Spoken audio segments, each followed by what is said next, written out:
বাহ মিস্টার বাঁধন বাহ, যখন আপনি বলবেন বসো আমি বসবো, আপনি বলবেন ওঠো আমি উঠবো, আপনি বলবেন শুয়ে পড়ো।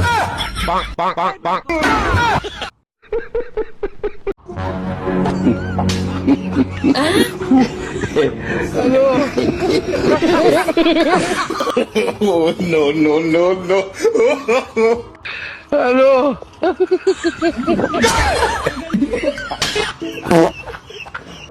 বন্ধু তুই আমার ব্লক করলে কিয়া? তুই আমারে কালো কইলে কে? ব্লক করার পরে কি তুই সুন্দর হয়ে আসছস? मैं बाबा टिल्लू 32 দাঁত পালাই আছে। রুকো যারা করে 64টা দাঁত পালায় দে। এ কাল্লা মানুষের 64টা দাঁত হয় না 32টা দাঁত। আমি জানতাম যে তুই বাল পাকনামি করবি, হেলেকে তোর সহজ